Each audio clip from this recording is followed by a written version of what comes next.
food stamp and government assistance programs are a necessity in any economic conditions, as there will always be people that will need to utilize these programs to survive until they can improve their situation. Unfortunately, welfare is a big target for fraud, with people lying about their financial status to receive benefits and business owners who prey upon welfare recipients because they know these folks are desperate and need the money. During his campaign, President Trump made it a point to declare he would work very hard to get people off of welfare and back to work, as well as punish those who take advantage of the system. Taking a look at the Trump administration's performance with cracking down on welfare fraud in 2017, it seems the president has made good on this campaign promise. A prime example of this crackdown on welfare fraud can be seen with the arrest of three Muslim brothers, Ahmad, Jawad, and Kader Karen, who ran the Middle Eastern market in Grand Rapids, Michigan. The three brothers were involved in a food stamp scam that bilked taxpayers for $736,000 with EBT, and an additional $544,000 from the WIC program.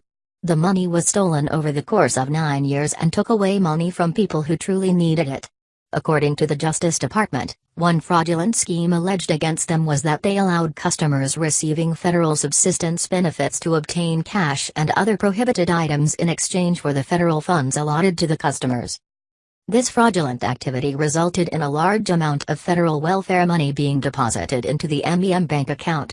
Adding insult to injury, the Karen brothers signed up for food stamp assistance themselves while they were encouraging others to defraud the system.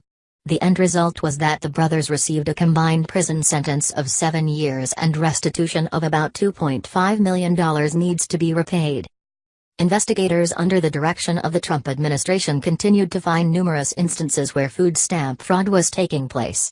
Millions of dollars were being misappropriated with the help of small convenience stores located in predominantly poor neighborhoods.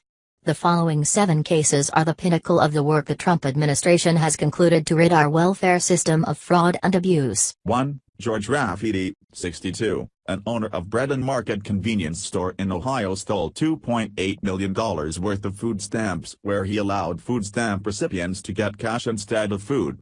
Investigators with the USDA were alerted to Mr. Rafferty's illegal activity when it was revealed in an audit that his store was cashing in on the SNAP program at a rate 10 times higher than larger stores in the area. Mr. Rafferty was sentenced to 33 months in prison and was ordered to pay restitution of $2.8 million. 2. In Florida, multiple people were charged and arrested for defrauding the SNAP program, Supplemental Nutrition Assistance Program, after the Division of Public Assistance Fraud in Florida's Department of Children and Families discovered more than $20 million worth of food stamp fraud committed by individuals lying on their SNAP applications. 3. In probably one of the most notable food stamp fraud cases of 2017, Mohammed Shafik, from Baltimore, was sentenced to 4 years in prison after he was found guilty of pilfering $3.7 million from the SNAP program. Mr. Shafik was one of 14 other Baltimore business owners who stole a combined $16 million. All 14, including Mr. Shafik, received prison sentences and were ordered to pay restitution. 4. Ken Wargill, Ravi Indergill, and George Nance, of Milwaukee, Wisconsin, were sent to prison and ordered to pay restitution after law enforcement discovered the trio were using their Quick as convenience store to defraud the SNAP program. The trio came to the attention of law enforcement after they had amassed $1.2 million in cash SNAP benefits, which was highly irregular for such a small store. 5. 7 women in South Carolina, who were involved in a multi-million-dollar SNAP fraud scheme, were arrested in order to pay restitution when it was discovered that they were working with store owners to use SNAP benefits for cash. The 7 women were each ordered to pay $20,000 each in restitution, while the store owners who were responsible for the scheme must pay back a staggering $5 million and serve a prison term of 5 years. 6. In one of the largest welfare scams of 2017, a fundamentalist Mormon sect defrauding the American taxpayer of $11 million worth of SNAP benefits. The Mormon sect responsible for the theft diverted benefits to several warehouses while using front companies in an attempt to hide the fraud.